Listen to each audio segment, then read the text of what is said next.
Me llamo Ana y nací aquí en Tonalá, Jalisco, una tierra que vibra con artesanía y tradición.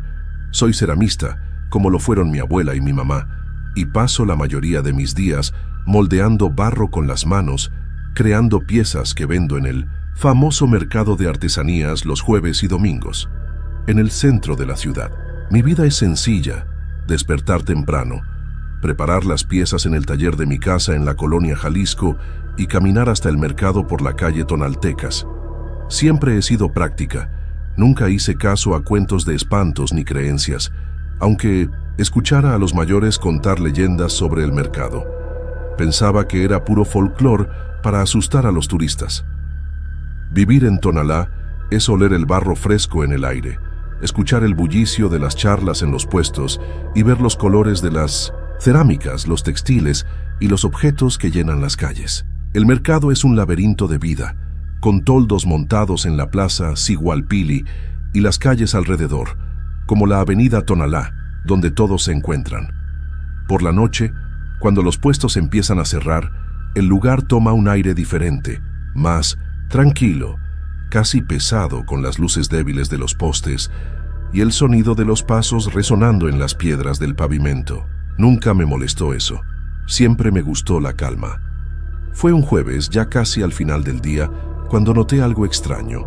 Estaba acomodando mis piezas de cerámica en el puesto, en la parte más cercana a la calle Hidalgo, cuando vi una figura en un rincón del mercado, cerca de un árbol antiguo que todos conocen. Era un hombre, o al menos parecía serlo, encorvado, con un poncho oscuro cubriéndole la cabeza y las manos escondidas en las mangas.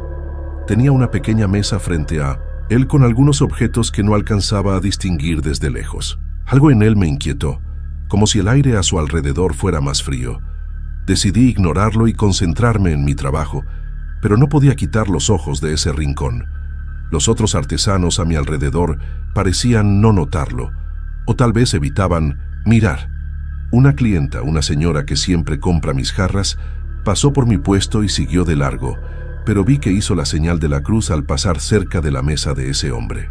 Mi estómago se apretó, pero no sabía por qué. Solo sentí un escalofrío subiendo por la espalda, como si algo me dijera que no me acercara. Después de un rato, la curiosidad ganó. Necesitaba saber qué estaba vendiendo. Terminé de atender a un cliente y di una vuelta por el mercado fingiendo que solo estiraba las piernas. Cuando me acerqué, vi que los objetos en la mesa eran peculiares. Pequeñas esculturas de barro negro, diferentes a todo lo que hacemos aquí, y unos collares con piedras opacas que parecían absorber la luz.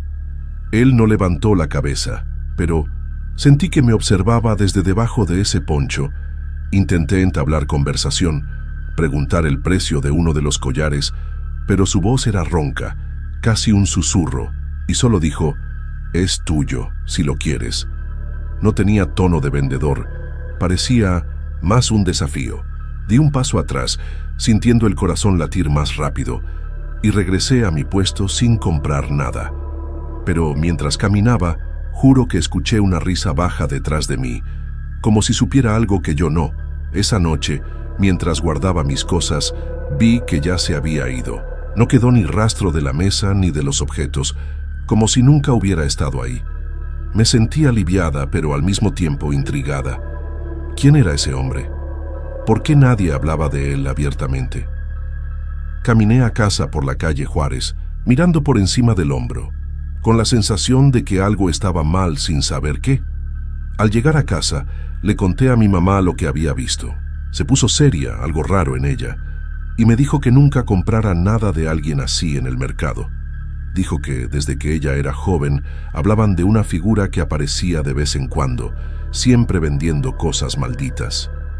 Pensé que exageraba, pero su mirada no dejaba lugar para bromas. Me fui a dormir con un peso en el pecho, sin saber si creer o no. En los días siguientes, traté de olvidar el incidente. Volví al mercado el domingo, como siempre, y todo parecía normal. El movimiento estaba bueno. El sol brillaba fuerte, y el olor a comida de los puestos de gorditas y tacos llenaba el aire. Pero en el fondo de mi mente, todavía buscaba a ese hombre encorvado por los rincones.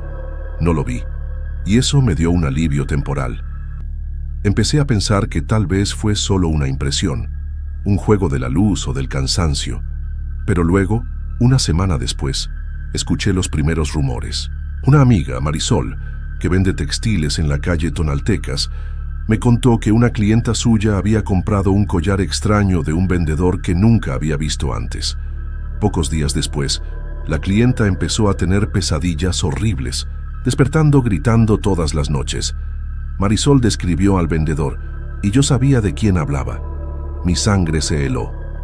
Fui a preguntar a otros artesanos, discretamente, si habían visto u oído algo. Algunos lo negaron. Otros solo sacudieron la cabeza y me dijeron que no me metiera en eso. Pero un señor mayor, don Miguel, que vende máscaras de madera cerca de la plaza Sigualpili, me llevó a un lado. Habló bajo, casi en un susurro, que esa figura aparece en meses alternados desde hace años, siempre trayendo mala suerte. Dijo que quien compra algo de él nunca se recupera del todo. Las historias comenzaron a multiplicarse. Un chico que compró una estatuilla de barro negro se enfermó, con fiebres que los médicos no podían explicar. Otra mujer que tomó un collar decía escuchar voces por la noche, pidiéndole que devolviera el objeto. Cada relato era más perturbador que el anterior, y empecé a tener miedo de volver al mercado. Pero, ¿cómo iba a abandonar mi sustento? ¿Por rumores? Traté de convencerme de que era pura coincidencia, que la gente exageraba. Después de todo, Tonalá está lleno de leyendas, y no todo es cierto. Pero el jueves siguiente, él regresó. Lo vi de lejos, en el mismo rincón cerca del árbol, con la misma mesa y los mismos objetos siniestros. Esta vez no me acerqué, solo me quedé mirando, sintiendo una mezcla de miedo y fascinación, mientras veía a una chica joven detenerse en su mesa. Ella compró algo, no pude ver qué era, y él lo entregó con un gesto lento, casi ritual. Cuando la chica pasó por mi lado, vi que estaba pálida como si hubiera sentido algo malo al momento de la compra. Quise advertirle, pero las palabras no salieron. Solo me quedé ahí, con las manos temblando, sabiendo que algo terrible le iba a pasar. Esa noche no pude dormir bien. Me quedé pensando en lo que mi mamá había dicho, en las historias de don Miguel y en la expresión de esa chica. Empecé a preguntarme si debería hacer algo, tal vez alertar a la gente en el mercado o incluso confrontar a ese hombre. Pero ¿cómo iba a enfrentar algo que ni siquiera entendía? El miedo empezaba a apoderarse de mí. Decidí que necesitaba respuestas. Al día siguiente, fui a la iglesia de Santo Santiago, aquí en el centro de Tonalá, y pedí hablar con el padre. Le conté todo lo que había visto y oído, esperando que me dijera que era solo superstición. Pero se puso serio, hizo la señal de la cruz y me dijo que había fuerzas que no debíamos provocar. Me aconsejó rezar y no acercarme a esa figura, pero no explicó más. Los días siguientes fueron un tormento. Seguía yendo al mercado porque no tenía opción, pero estaba siempre alerta, mirando hacia los rincones, esperando ver ese poncho oscuro. A veces no aparecía y pensaba que tal vez se había ido para siempre, pero luego, semanas después, ahí estaba de nuevo, como un fantasma que no descansa. Cada vez que venía, surgían más historias, más gente sufriendo. Una vecina, mía doña Carmen, compró una pequeña vasija de barro negro, pensando que era solo una pieza decorativa.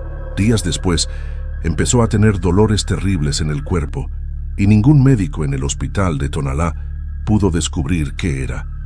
Ella jura que, por la noche, la vasija parecía moverse sola en el estante. Escuchar eso me dio un escalofrío, porque sabía de dónde venía esa pieza. Empecé a evitar ese rincón del mercado, pero parecía que mientras más intentaba ignorarlo, más su presencia me perseguía. Una noche, mientras acomodaba mi puesto, sentí un viento frío, aunque era un día cálido en Jalisco. Miré a mi alrededor y vi su sombra en la pared de un edificio cercano, aunque él no estaba ahí. Mi corazón casi se detuvo y corrí a casa sin mirar atrás. En casa, mi mamá notó que estaba diferente, más callada, más asustada. Insistió en que dejara de ir al mercado por un tiempo. Pero ¿cómo iba a hacer eso? El mercado es mi vida, mi ingreso. Traté de explicarle que no era solo miedo, que sentía que algo me observaba, incluso cuando no estaba ahí. Ella solo me abrazó y dijo que iba a rezar por mí. Decidí que no iba a rendirme al miedo. Empecé a investigar preguntando a los más viejos de Tonalá si sabían algo sobre esa figura. No encontré nada específico, pero una bibliotecaria que parecía conocer las historias me dijo que algunas familias antiguas creían que el mercado era un lugar de paso, donde cosas del otro mundo se manifestaban. Regresé al mercado con un peso aún mayor en el pecho. Esta vez llevé un rosario que me dio mi abuela, sosteniéndolo fuerte en el bolsillo mientras trabajaba. No sé si era mi imaginación, pero parecía que él me evitaba, como si supiera que estaba protegida. Aún así vi a otra persona comprar algo de su mesa. Un hombre de mediana edad que parecía confundido después de la compra. Quise gritarle que tirara eso, pero no tuve valor. Las noches comenzaron a volverse insoportables. Despertaba con pesadillas, viendo a ese hombre encorvado frente a mí, susurrando cosas que no entendía. A veces escuchaba pasos afuera de mi casa en la colonia Jalisco, pero cuando miraba por la ventana no había nadie. Empecé a dormir con la luz prendida, como si eso fuera a protegerme de algo que ni sabía qué era. Llegó un punto en que no sabía qué era real y qué era miedo. Fui a la casa de Doña Lupe, una curandera conocida aquí en Tonalá, que vive cerca de la calle Zaragoza. Le conté todo, desesperada por ayuda. Hizo una limpia con hierbas y me dio un amuleto para llevar. Pero dijo que el mal que venía de ese hombre no era algo que ella pudiera deshacer. Solo me advirtió que no cruzara su camino otra vez. El tiempo pasó, pero la tensión no disminuía. Seguía viéndolo en el mercado, un mes sí, un mes no, como un reloj macabro. Cada aparición traía una nueva víctima, una nueva historia de desgracia. Un joven artesano que trabajaba cerca de mí compró una escultura y días después empezó a actuar raro, hablando solo y mirando a la nada. Terminó internado en un hospital psiquiátrico en Guadalajara. Empecé a notar un patrón. Cuando los chismes sobre él se extendían demasiado, desaparecía por un tiempo, como si supiera que lo estaban notando. Pero siempre regresaba, con nuevos objetos, nueva energía maligna. Era como si se alimentara del miedo de la gente, del sufrimiento que causaba. Y no podía dejar de pensar de dónde venía, dónde dormía. Intenté seguirlo una vez, después de que el mercado cerró. Esperé escondida cerca de la calle Hidalgo, viéndolo guardar los objetos en una bolsa oscura y caminar lentamente, fuera del área del mercado. Pero cuando traté de seguirlo, dobló una esquina en la calle Juárez y desapareció, como si se hubiera disuelto en la oscuridad. Mi corazón latía tan fuerte que casi me rindo ahí mismo. Después de eso, empecé a sentir que sabía que lo estaba vigilando. Una vez, mientras acomodaba mi puesto, pasó lentamente cerca de mí, algo que nunca había hecho antes. No me miró directamente, pero sentí el peso de su mirada, como si me estuviera marcando. Esa noche, una de mis cerámicas cayó sola del estante en casa, haciéndose pedazos en el suelo. Ya no sé qué hacer. Una parte de mí quiere abandonar el mercado, dejar Tonalá, huir a algún lugar donde no pueda encontrarme. Pero otra parte siente que, si me voy a cargar esto conmigo como una maldición. Mi mamá y algunos amigos insisten en que busque ayuda fuera de la ciudad, tal vez en Guadalajara, con alguien que entienda más de fuerzas sobrenaturales. Mientras tanto, sigo yendo al mercado porque no tengo opción. Cada jueves y domingo es una batalla contra el miedo, contra la sensación de que algo malo va a pasar. Todavía veo gente comprando cosas de su mesa, incluso con las advertencias de los mayores. No sé cómo alertar a todos sin parecer loca, sin atraer más atención de él hacia mí. Las preguntas no dejan de dar vueltas en mi cabeza. ¿Quién es? ¿Por qué aparece solo en meses alternados? ¿Qué son esos objetos que vende y de dónde vienen? Siento que estoy cerca de descubrir algo, pero al mismo tiempo tengo pavor de lo que pueda ser. Cada día que paso en el mercado parece un paso más cerca de un abismo que no puedo ver. Por ahora, solo me queda esperar. Espero que no regrese el próximo mes, espero que las historias paren, Espero que el mercado de Tonalá vuelva a ser solo un lugar de colores y vida.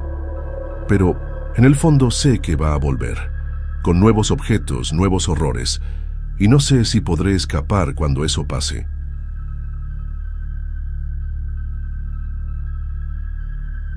Me llamo Javier Morales, tengo 42 años y paso la mayor parte de mi vida en la carretera. Soy chofer de camión aquí en Jalisco, transportando de todo un poco, desde cerámicas de Tonalá hasta frutas frescas para las ciudades vecinas como Guadalajara. Vivo en la colonia Loma Dorada, en un rincón tranquilo de Tonalá, pero casi nunca estoy en casa. Mi rutina es tomar la carretera Federal 80, la que atraviesa la región y conecta a tanta gente, y manejar por horas, muchas veces de madrugada, cuando las carreteras están más vacías. Nunca he sido de creer en historias de espantos. Siempre pensé que el mayor miedo en la carretera es una llanta ponchada o un asalto. La Federal 80 es una carretera que todos aquí conocen. De día está llena de movimiento, con camiones, carros y vendedores que paran en la orilla para ofrecer agua o tacos. Pero de noche, especialmente después de la medianoche, adquiere un aire diferente. Los faros cortan la oscuridad y el silencio solo se rompe por el rugido del motor. Hay tramos cerca de Tonalá, sobre todo entre el entronque con la carretera a Zapotlanejo, que son aislados, con monte a ambos lados y pocas luces. Siempre me gustó la soledad de esas horas. Me daba paz. Al menos hasta hace unos meses. Fue en 1900, una madrugada de jueves, que todo comenzó. Venía de una entrega en Guadalajara, regresando a Tonalá, cuando vi a un hombre en la orilla de la carretera, en uno de los tramos más desiertos, no muy lejos del cruce con la carretera secundaria que lleva al centro de Tonalá. Estaba de pie, con un sombrero de charro en la cabeza, de esos anchos e imponentes que usan los mariachis, y un poncho oscuro cubriéndole los hombros. Hacía señas con la mano, pidiendo un aventón, y yo, como a veces hago con otros viajeros, decidí parar. Apagué el sonido de la radio, bajé el vidrio del pasajero y le grité que subiera. No dijo nada, solo asintió con la cabeza y caminó hasta la puerta del camión. No podía verle bien la cara por la sombra del sombrero, pero algo en la forma en que se movía me inquietó. Era lento, casi pesado, como si cada paso le costara esfuerzo. Abrí la puerta y subió sin decir una palabra. Pensé que era solo un tipo tímido o cansado, así que no insistí en platicar. Manejé por unos minutos con el silencio entre nosotros, pesando más de lo normal. Le pregunté a dónde iba, intentando romper el hielo, y solo murmuró algo sobre el mercado de Tonalá. Su voz era baja, ronca, casi como si viniera de lejos. Lo miré de reojo, y noté que sus manos, cruzadas en el regazo, parecían sucias de barro, como si hubiera estado trabajando con cerámica todo el día. No comenté nada, solo seguí manejando, pero un escalofrío comenzó a subirme por la nuca. Después de unos pocos minutos, ocurrió algo imposible. Giré la cabeza para preguntarle si quería bajarse más adelante, cerca de la entrada a Tonalá por la avenida Río Nilo, y lo vi evaporarse. No fue un truco de la luz, no fue mi imaginación. Se desvaneció en el aire, justo frente a mí, como si estuviera hecho de humo. El asiento del pasajero quedó vacío, el cinturón aún abrochado, como si nadie hubiera estado ahí. Mi corazón se aceleró y casi pierdo el control del camión. Salí de la carretera en el primer acotamiento que vi, temblando, y detuve el camión. Tomé la linterna y revisé alrededor, dentro y fuera de la cabina, pensando que tal vez estaba alucinando. Nada, ni huellas en el suelo de tierra, ni señales de que alguien hubiera subido o bajado. Mi sudor corría por la frente, a pesar del aire frío de la madrugada. ¿Cómo puede alguien desaparecer así en el aire sin dejar rastro? Volví al camión cerrando las puertas con llave, con la imagen de ese sombrero de charro grabada en mi mente. Llegué a casa esa mañana sin poder hablar bien. Le conté a mi hermano menor, Raúl, que también hace entregas por estas zonas, lo que había pasado. Se rió al principio. Dijo que necesitaba vacaciones, pero cuando vio mi cara se puso serio. Me preguntó si el hombre parecía un charro antiguo, con ropa de otra época. Cuando confirmé, Dijo que había oído historias de otros choferes sobre un hombre así en la Federal 80, pero nunca les dio importancia. Ahora no sabía qué pensar. En los días siguientes, traté de olvidar lo que pasó. Regresé a la carretera porque no puedo parar de trabajar, pero comencé a evitar dar aventones, especialmente de madrugada. Cada vez que pasaba por ese tramo de la Federal 80, cerca del cruce con las carreteras menores de Tonalá, aceleraba un poco más, con miedo de volver a ver ese sombrero de charro. Mi radio se quedaba siempre encendida, a todo volumen, para ahogar cualquier pensamiento extraño. Pero las cosas no se quedaron tranquilas por mucho tiempo. Una semana después, escuché de un colega chofer, Chucho, que había visto al mismo hombre en el mismo lugar pidiendo un aventón. Chucho paró como yo y también vio al hombre evaporarse en el aire minutos después, sin explicación. Solo que en su caso, la radio del camión comenzó a hacer ruido sola después de que el hombre desapareció, tocando una canción antigua de mariachi que nunca había oído. Escuchar eso me dio un nudo en el estómago. Fui a preguntar a otros choferes y vendedores que trabajan en la Federal 80, en esos puntos de parada cerca de Tonalá, como el que está en la entrada de la ciudad por la avenida Tonaltecas. Algunos se rieron, otros se pusieron serios y dijeron que ya habían oído hablar. Un vendedor de café, don Pepe, que pone su puestecito en la orilla de la carretera, me contó que ese hombre aparece desde hace años, siempre de madrugada, y que nadie sabe de dónde viene. Dijo que algunos creen que es el espíritu de un comerciante de cerámica que murió en una tormenta, tratando de llevar mercancías al mercado de Tonalá. Las historias comenzaron a acumularse en mi cabeza. Cada persona a la que preguntaba parecía tener una pieza de la leyenda. Un chofer más viejo dijo que después de dar aventón al hombre, sintió un viento frío dentro del camión por días. Otro mencionó que vio al hombre desvanecerse mientras lo miraba por el retrovisor, como si se hubiera disuelto en la oscuridad. Comencé a ponerme paranoico, revisando mi camión todo el tiempo, con miedo de sentir algo que no debería estar. A esa misma semana volví a ver al hombre. Era otra madrugada, y venía de una entrega larga, agotado pero alerta. Ahí estaba, en el mismo punto de la carretera, con el sombrero de charro y el poncho, haciendo señas como la primera vez. Mi corazón se heló, y esta vez no paré. Pasé de largo mirándolo por el retrovisor, y juro que vi cómo giraba la cabeza hacia mí, como si supiera que lo había reconocido. Al llegar a Tonalá, paré en un restaurante de 24 horas en la avenida Río Nilo, solo para tomar un café y calmarme. Le conté al mesero lo que vi, y no se rió. Solo dijo que era mejor evitar ese tramo de noche, que mucha gente había pasado por eso, y que no todos vuelven a sentirse normales después.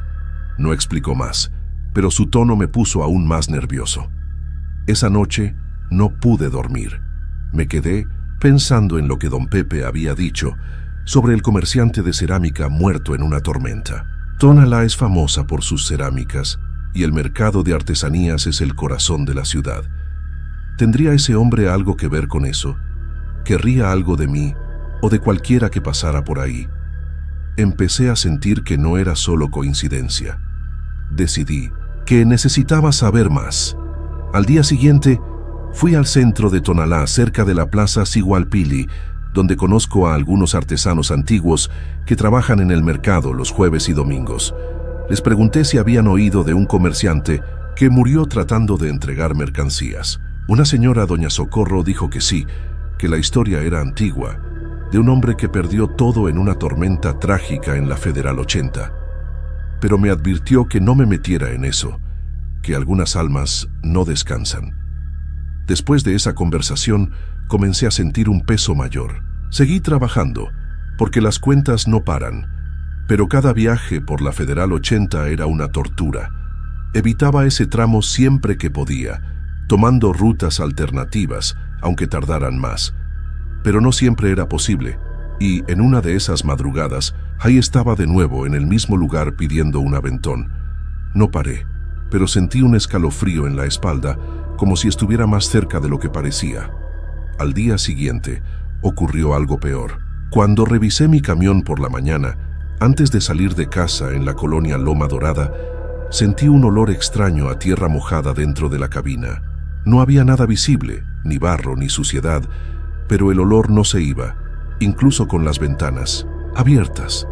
Limpié todo, pero parecía que algo invisible había estado ahí. Empecé a pensar que me estaba marcando, aunque no parara para él. Le conté a mi esposa Leticia lo que estaba pasando. Se preocupó, dijo que me veía pálido, que no estaba durmiendo bien. Insistió en que dejara de trabajar de madrugada, por un tiempo, pero ¿cómo iba a hacer eso? El flete nocturno paga más y necesitamos el dinero. Solo me hizo prometer que llevaría un rosario en el camión, que era de su abuela, para protegerme. No soy muy religioso, pero acepté. Las cosas empeoraron. Empecé a escuchar ruidos en el camión durante los viajes, como si algo raspara en el techo o golpeara levemente en la carrocería.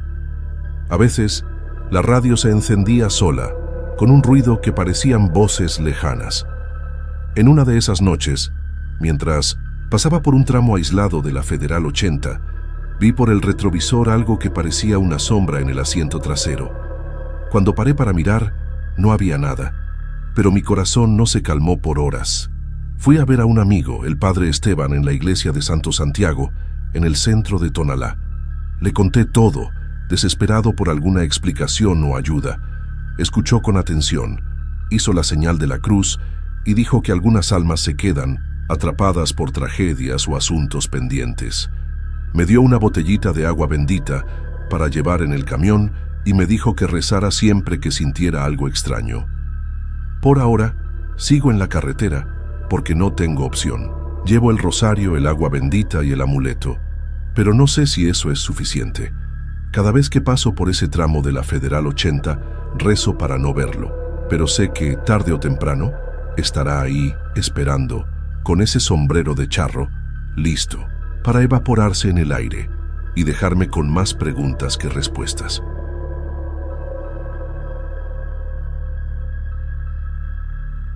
Me llamo Mariana, tengo 27 años y nací aquí en Tonalá, Jalisco, en una ciudad llena de tradición e historias.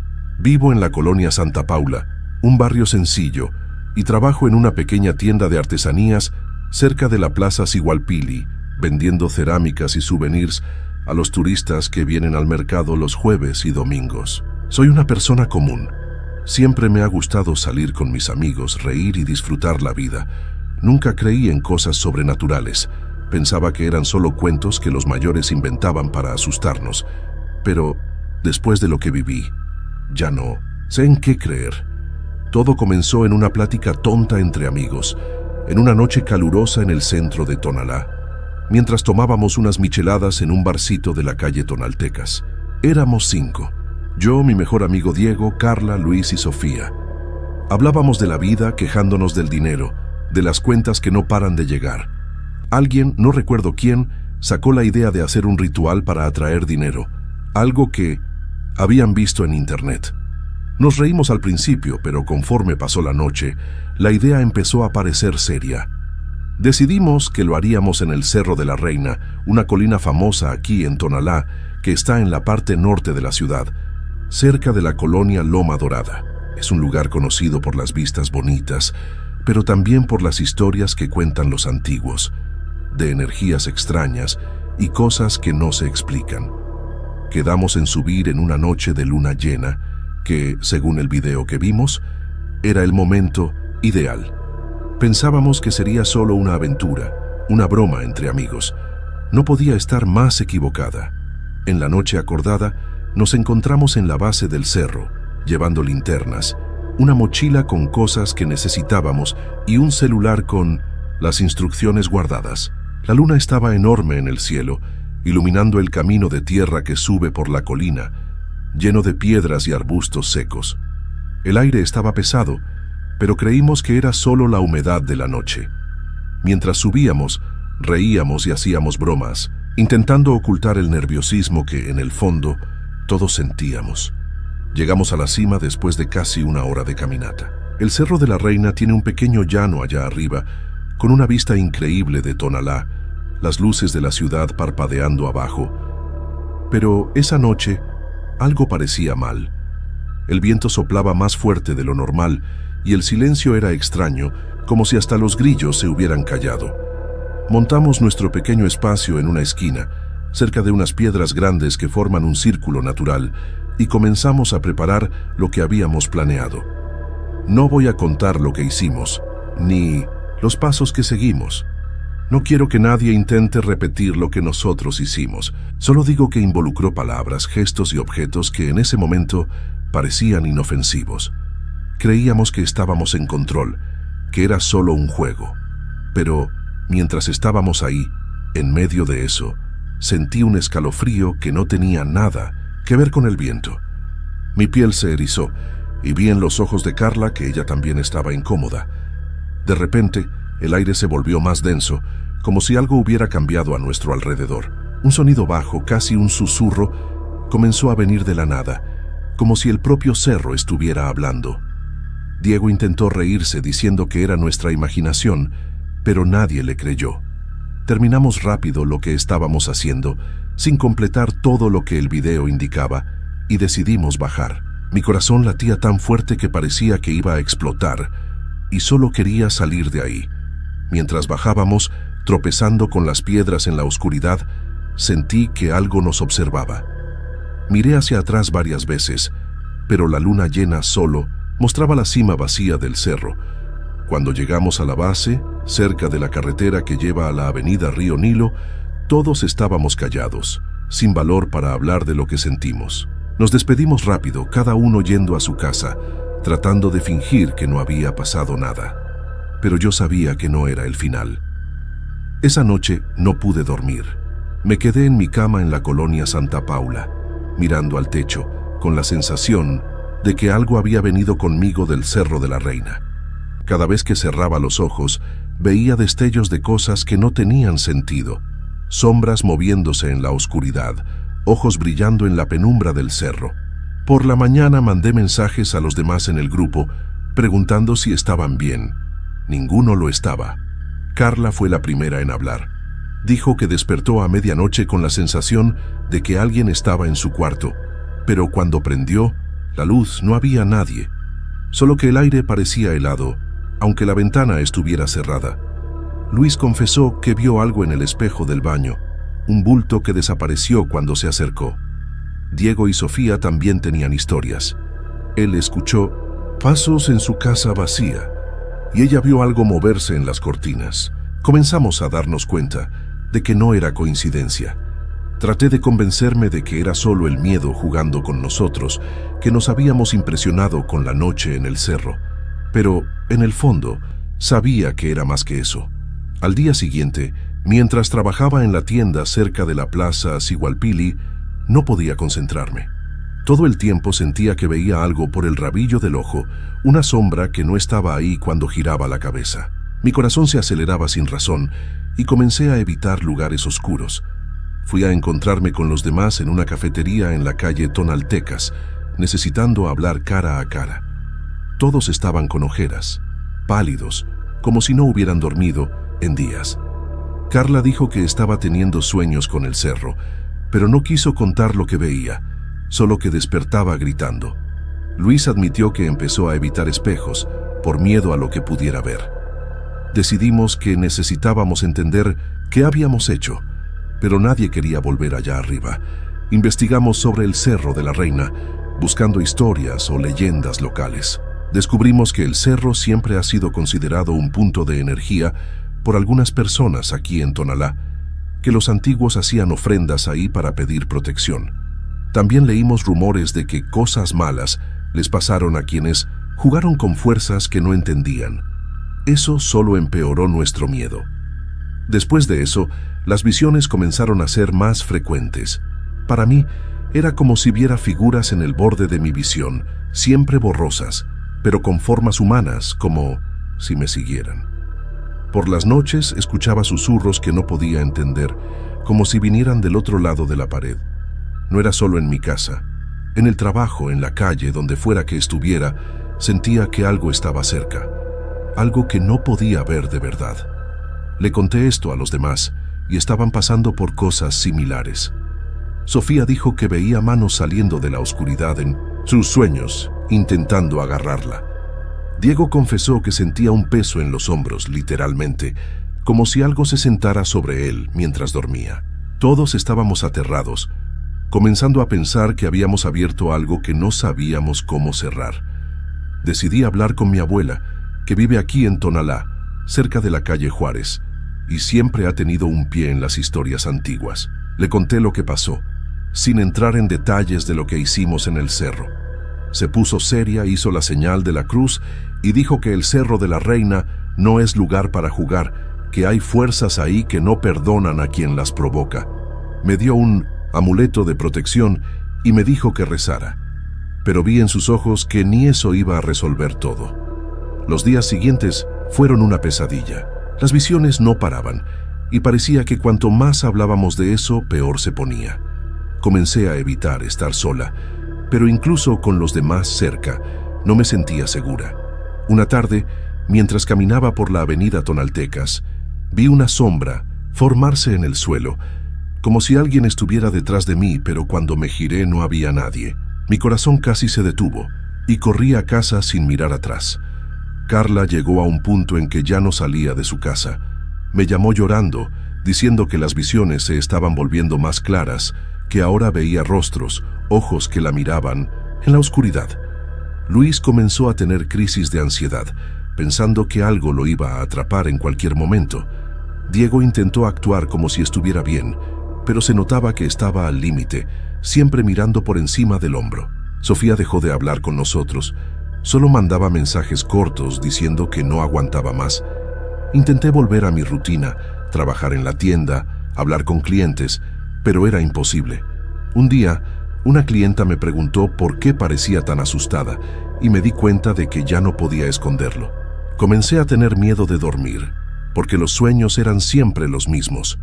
El Cerro de la Reina de noche, la luna llena y figuras que se acercaban a mí, susurrando cosas que no entendía. Despertaba con el cuerpo adolorido, como si no hubiera descansado. Fui a la iglesia de Santo Santiago, en el centro de Tonalá, desesperada por ayuda.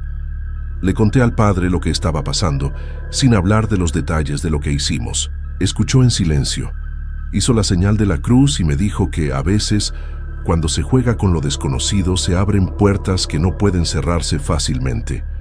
Me dio agua bendita y me mandó rezar, pero también dijo que necesitábamos enfrentar lo que empezamos sin explicar cómo. Después de eso, decidimos reunirnos otra vez, aunque con miedo. Nos sentamos en la casa de Diego, en la colonia Jalisco, y tratamos de recordar cada detalle de esa noche en el cerro para ver si algo podía ayudarnos a deshacer esto. Pero solo recordar ya era doloroso. Parecía que cada palabra traía más peso. Mientras hablábamos, una ventana se cerró de golpe sola, aunque no había viento, y todos nos congelamos. Algo estaba escuchando. Las visiones comenzaron a volverse más violentas. Para mí ya no eran solo sombras. Empecé a ver formas más definidas, como si fueran personas antiguas, vestidas de otra época, mirándome con ojos vacíos. Una noche, vi una de ellas en mi ventana y juro que parecía que iba a entrar. Grité, prendí todas las luces, pero cuando volví a mirar no había nada. Solo el silencio, pesado como nunca. Le conté esto a los demás, y ellos también estaban empeorando. Carla dijo que una de las figuras en su sueño le habló, una frase que no entiende, pero que la hace temblar solo de recordarla. Luis comenzó a ver marcas en las paredes de su casa, como arañazos que aparecen de la nada. Todos estábamos desmoronándonos, y la idea de volver al Cerro de la Reina para intentar arreglarlo parecía a la vez necesaria y aterradora. Fui a hablar con una curandera que conoce mi abuela, doña Lupe, que vive cerca de la calle Zaragoza. Llevé a Carla conmigo porque estaba en el peor estado. Doña Lupe hizo una limpia con hierbas, quemó incienso y dijo que sentía algo muy antiguo y enojado ligado a nosotros. Nos dio amuletos y nos advirtió que, mientras no enfrentáramos lo que empezamos, no tendríamos paz. Pero, ¿cómo enfrentar algo que ni entendemos? Semanas pasaron, pero el tormento no disminuyó. Las visiones seguían, a veces más sutiles, a veces tan reales que pensaba que iba a enloquecer. Comencé a evitar lugares altos, con miedo de cualquier cosa que me recordara al Cerro de la Reina, pero parecía que no importaba dónde estuviera, en mi casa en la colonia Santa Paula o caminando por la calle Juárez, algo siempre me encontraba. Carla fue la primera en ceder por completo. La internaron en un hospital en Guadalajara, después de tener un colapso nervioso. Los médicos dijeron que era estrés, pero me mandó un mensaje antes, diciendo que no soportaba más ver esas cosas. Luis dejó de trabajar, encerrado en casa, y Diego empezó a beber más, intentando olvidar. Sofía aún no habla bien con nosotros, solo dice que está tratando de sobrevivir. Intenté mantenerme firme, pero es difícil. Las visiones ahora vienen con sonidos, gritos ahogados que resuenan en mi cabeza incluso despierta. Una noche, mientras intentaba dormir, sentí algo tocar mi hombro, ligero, pero helado. No había nadie, pero la sensación se quedó en mi piel, por horas. Empecé a pensar que no es solo una visión, que algo realmente está aquí esperando algo de mí. Mi abuela insiste en que necesitamos volver al Cerro de la Reina, llevar una ofrenda, pedir perdón por lo que hicimos. Diego es el único que está considerando eso, pero los demás ni quieren pensar en ello. Estoy dividida. Una parte de mí quiere enfrentarlo, terminar de una vez, pero la otra tiene miedo de lo que pueda pasar si subimos ahí otra vez. ¿Y si es peor? ¿Y si no hay vuelta atrás? Las preguntas no paran. ¿Qué hicimos realmente esa noche? ¿Qué puerta abrimos? ¿Y por qué estas cosas no nos dejan en paz? Siento que hay algo en el cerro esperando por nosotros, algo que quiere que regresemos, pero volver significa arriesgar todo, tal vez incluso nuestra cordura o algo peor. No sé si tengo el valor para eso. Por ahora trato de vivir un día a la vez, pero no es fácil. Evito hablar del cerro, de esa noche, pero las visiones no me dejan olvidar. Trabajo en la tienda con una sonrisa forzada, escondiendo el miedo de los clientes, pero sé que no puedo huir para siempre. Algo me jala, algo que no veo, pero siento. Algunas personas aquí en Tonalá, cuando escuchan pedazos de la historia, dicen que el Cerro de la Reina guarda memorias antiguas, fuerzas que no entendemos. Otros solo hacen la señal de la cruz y me mandan rezar. No sé en qué creer, solo sé que mis amigos y yo ya no somos los mismos, y no sé si podremos volver a serlo. No sé cómo terminará esto. Solo espero que, de alguna forma, encontremos una manera de cerrar esa puerta, de apaciguar lo que sea que hayamos despertado. Pero, en el fondo, tengo miedo de que sea demasiado tarde, de que lo que vimos en el Cerro de la Reina, esa noche de luna llena, haya venido para quedarse. Y no sé si podremos sobrevivir a eso.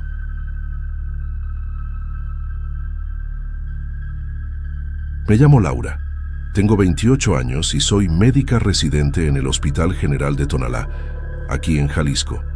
Vivo en la Colonia Centro, cerca de la Plaza Sigualpili, en una casita sencilla que comparto con una compañera de trabajo. Mi vida es una carrera de turnos, café frío y noches largas cuidando pacientes. Soy recién egresada, aún aprendiendo a lidiar con la presión de salvar vidas, y nunca hice caso a historias de espantos o supersticiones que escuchaba de los mayores. Siempre pensé que el mayor miedo en un hospital es perder un paciente, no ver fantasmas. Pero después de lo que viví ya no estoy tan segura. Trabajar en el Hospital General de Tonalá es intenso. El edificio, que está en la avenida Tonaltecas, es antiguo, con pasillos estrechos y paredes descascaradas que parecen guardar historias de décadas. De día el lugar es ruidoso, lleno de pacientes, familiares y el sonido constante de los monitores cardíacos. Pero de madrugada, durante los turnos nocturnos, todo cambia.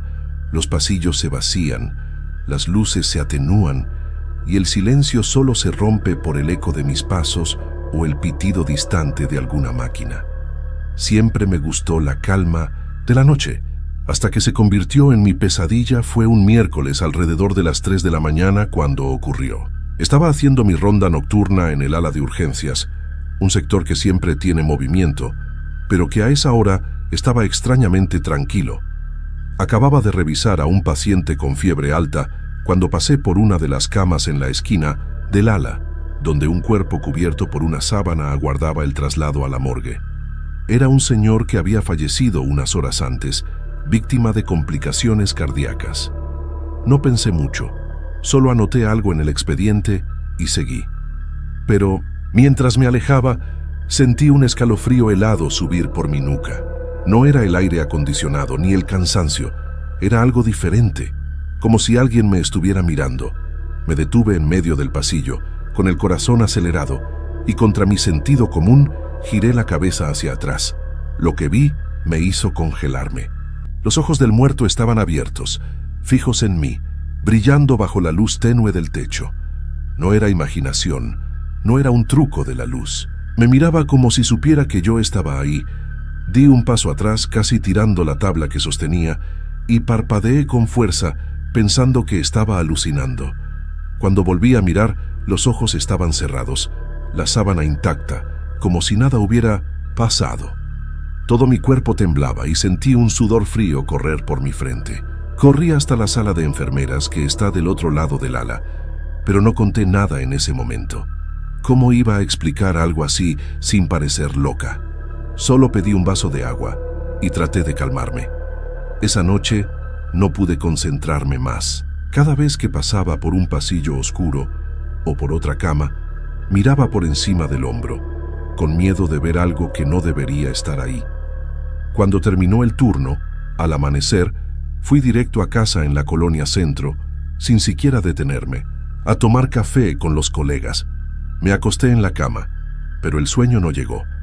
Esos ojos no salían de mi cabeza como si aún me estuvieran viendo, incluso a kilómetros de distancia. Al día siguiente, aún afectada, comenté lo que pasó con una enfermera más experimentada, doña Marta, que lleva más de 20 años trabajando en el hospital.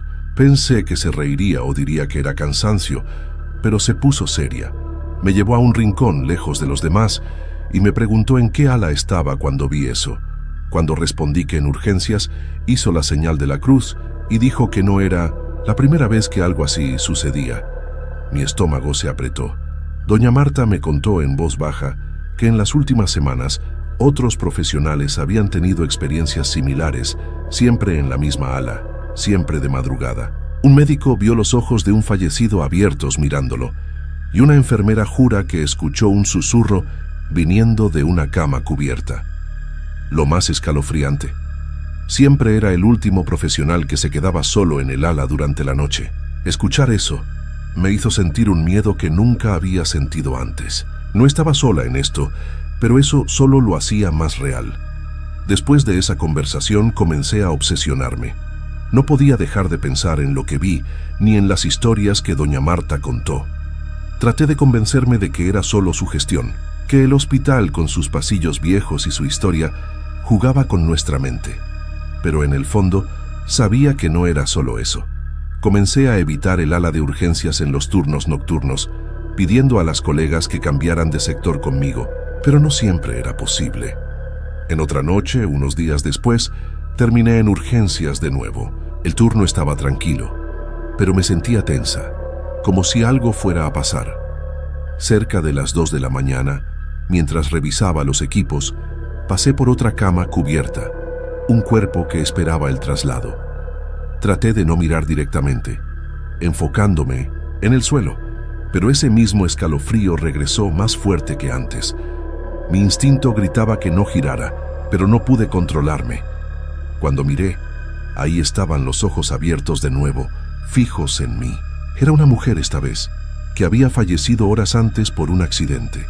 Su mirada era vacía, pero parecía atravesarme, como si quisiera decir algo. Solté un grito ahogado, cubriéndome la boca con la mano, y di un paso atrás. Parpadeé, desesperada, y los ojos se cerraron como la vez anterior. Pero esta vez, juro que vi la sábana moverse ligeramente, como si algo se hubiera movido debajo. Corrí a la sala de descanso, cerrando la puerta detrás de mí.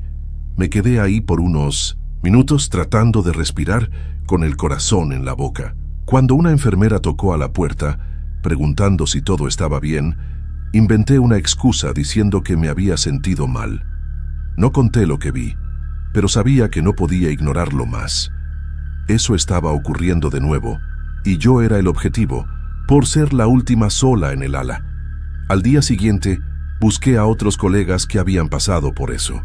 Un médico residente, Carlos, confesó que vio lo mismo hace 2 semanas. Dijo que, después de ver los ojos abiertos, comenzó a sentir que algo lo seguía en los pasillos, incluso de día. Una enfermera, Ana, contó que escuchó un susurro bajo viniendo de la cama cubierta, algo como «me ve» antes de correr de ahí. Cada historia era un pedazo del mismo pesadilla, y comencé a sentir que no era pura coincidencia. Intenté hablar con la administración del hospital, discretamente, para saber si podían cambiar los protocolos de traslado a la morgue, tal vez acelerar el proceso durante la noche. Pero solo dijeron que era falta de personal y que no podían hacer nada.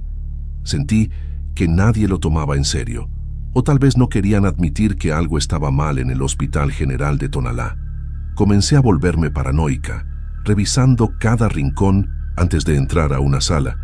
Las noches empezaron a ser insoportables. Incluso fuera del ala de urgencias, sentía un peso, como si algo me estuviera observando. Comencé a tener pesadillas, viendo esos ojos abiertos en la oscuridad, mirándome sin parpadear. Despertaba sudando, con la sensación de que algo estaba en mi cuarto en la Colonia Centro, aunque no hubiera nadie. Mi sueño se convirtió en un lujo que ya no podía tener. Decidí investigar sobre el hospital, para ver si encontraba alguna historia o leyenda que explicara esto. No hallé nada concreto, pero una persona que parecía conocer el pasado de Tonalá dijo que el hospital fue construido en un lugar que tuvo otros usos y que algunas almas no descansan donde hay mucho dolor. Eso solo empeoró mi miedo. Después de eso, comencé a evitar los turnos nocturnos siempre que podía, intercambiando turnos con colegas, inventando excusas. Pero no podía huir para siempre. En otra madrugada me asignaron a urgencias de nuevo. Traté de prepararme mentalmente, llevando un rosario que mi mamá me dio, escondido en el bolsillo de la bata. Pero mientras caminaba por los pasillos, el miedo era palpable, como si el aire estuviera más pesado. Cerca de las 3 de la mañana pasé por otra cama cubierta. Traté de ignorar mirando al frente, pero el escalofrío vino de nuevo como una advertencia. Mi corazón latía descontrolado, pero no pude resistir y giré la cabeza. Los ojos estaban abiertos, mirándome, esta vez con un brillo que parecía sobrenatural. Era un hombre joven que había fallecido esa noche. No lo soporté. Solté un grito y corrí al puesto de enfermería sin siquiera pensar en lo que los demás pensarían. Una enfermera que estaba ahí, Rosa, vio mi estado y preguntó qué había pasado. Le conté todo, desesperada, sin importarme si parecía loca. Para mi sorpresa, no se rió. Solo hizo la señal de la cruz y dijo que ya había oído de eso, que siempre era en la misma ala, siempre con el último que se quedaba solo. Me aconsejó no andar sola de noche, pero ¿cómo hacer eso en un turno donde a veces solo somos 2 o 3 en todo el sector? Las visiones comenzaron a perseguirme incluso fuera del hospital. Empecé a ver destellos de ojos abiertos en el rabillo de mi visión, incluso en casa o caminando por la calle Tonaltecas. Por las noches escuchaba ruidos leves como pasos en mi departamento en la Colonia Centro. Una vez desperté y vi una sombra en la esquina del cuarto, pero cuando prendí la luz no había nada. Comencé a pensar que estaba llevando esto conmigo, como si algo se hubiera pegado a mí. Fui a hablar con un padre en la iglesia de Santo Santiago, en el centro de Tonalá. Le conté lo que estaba pasando, sin entrar en muchos detalles, por miedo a ser juzgada. Escuchó con atención, hizo la señal de la cruz y dijo que lugares como hospitales, llenos de dolor y muerte, a veces guardan energías que no entendemos. Me dio agua bendita para llevar y me mandó rezar, pero también dijo que si algo me estaba eligiendo, necesitaba descubrir por qué. Después de eso, hablé con los otros colegas que habían visto cosas. Carlos dijo que ahora evita el ala de urgencias a toda costa, pero aún siente un frío extraño a veces. Ana confesó que comenzó a tener sueños con los pacientes que vio, como si pidieran algo. Comenzamos a preguntarnos si había algo en esa ala específica, alguna razón para que esto ocurriera solo ahí, solo de madrugada, solo con el último solo. Intenté hablar con un guardia de seguridad del hospital, Don Raúl, que lleva años trabajando en el turno nocturno, le pregunté si había visto algo extraño. Titubeó, pero terminó contando que hace unas semanas vio una cortina moverse sola en el ala de urgencias, sin viento, sin nadie cerca. Dijo que no le gusta pasar por ahí después de medianoche, que siente algo mal. Escuchar eso de alguien que ni siquiera es del área médica me hizo sentir que no era solo cosa de nuestra cabeza. Llegó un punto en que no sabía qué hacer. Comencé a llevar el rosario y el agua bendita cada noche, pero el miedo no se iba. Las visiones continuaban, y ahora parecía que los ojos abiertos en las camas venían con un susurro, bajo, casi inaudible, pero que me hacía temblar. No entendía las palabras, pero sentía que era una llamada, algo que quería que me quedara, que lo mirara de vuelta. Han pasado semanas, y sabía que no podía seguir viviendo así, con el miedo consumiéndome en cada turno nocturno. Cada vez que entraba al Hospital General de Tonalá por la noche, sentía ese peso, esos ojos que parecían llamarme. Pero estaba decidida a no dejar que esto me destruyera. Comencé a idear un plan, algo que tal vez pudiera sacarme de esa posición de ser la última sola en el ala de urgencias. Hablé con una colega de confianza, la enfermera Rosa, que ya conocía las historias y creía en lo que yo contaba. Le expliqué que necesitaba ayuda para no quedarme sola durante las rondas de madrugada, especialmente en el ala de urgencias. Ella aceptó acompañarme siempre que fuera posible y acordamos hacer las revisiones juntas, aunque eso significara ajustar nuestras tareas. También le pedí a otro residente, Miguel, que cubriera algunos turnos conmigo, asegurándome de nunca estar sin compañía después de medianoche. En la primera noche que puse esto en práctica, sentí una diferencia. Con Rosa a mi lado, pasé por las camas cubiertas sin ese escalofrío en la nuca. No miré directamente, pero tampoco sentí la necesidad de girar la cabeza, como si el peso hubiera disminuido. No hubo ojos abiertos, ni susurros, ni movimiento en las cortinas. Por primera vez en semanas terminé el turno sin temblar, sin correr al puesto de enfermería. Continué siguiendo este esquema en las noches siguientes, siempre que podía. Tenía a alguien conmigo en el ala de urgencias y poco a poco las visiones comenzaron a ser menos frecuentes. Ya no veía sombras por el rabillo del ojo fuera del hospital, ni escuchaba pasos en mi departamento en la colonia Centro. Era como si, al no ser más la última sola, hubiera roto un ciclo, como si eso que me perseguía hubiera perdido interés o fuerza sobre mí. Pero no todo desapareció. Todavía tengo pesadillas de vez en cuando, con ojos abiertos en la oscuridad, y aún evito mirar directamente a las camas cubiertas, por precaución. Hablé con otros colegas que pasaron por esto, y algunos dijeron que, después de un tiempo sin quedarse solos en el ala, las cosas mejoraron para ellos también. Parece que esta regla de el último solo es la clave, pero nadie sabe por qué, ni qué pasa con quien no logra escapar de ese papel. Por ahora, mantengo mi rutina con cuidado, asegurándome siempre de no ser la última en caminar por esos pasillos de noche. Llevo el rosario y el amuleto que doña Lupe me dio, solo por seguridad, pero siento que he recuperado un poco de paz. No sé si lo que habita esa ala de urgencias renunció a mí, o solo está esperando otro objetivo, otro turno, otra alma que se quede sola en la madrugada. Pienso en preguntar a los empleados más antiguos sobre la historia de esa ala, para entender qué empezó esto, pero por ahora prefiero no remover lo que parece estar dormido. Solo rezo para que nadie más tenga que sentir esos ojos fijos en ellos, como yo los sentí. Trabajo cada turno con un pie atrás, sabiendo que aunque haya escapado, algo todavía vive en los pasillos del Hospital General de Tonalá, esperando al próximo que se quede solo. No sé si este es el fin de mi historia con este misterio. Solo sé que mientras pueda no seré la última. Mientras tenga a alguien conmigo, mientras no enfrente esa ala sola en la oscuridad, siento que puedo seguir adelante. Pero en el fondo, sé que esos ojos todavía están ahí, en algún lugar, esperando el momento adecuado. Y no sé si algún día estaré realmente libre de esto.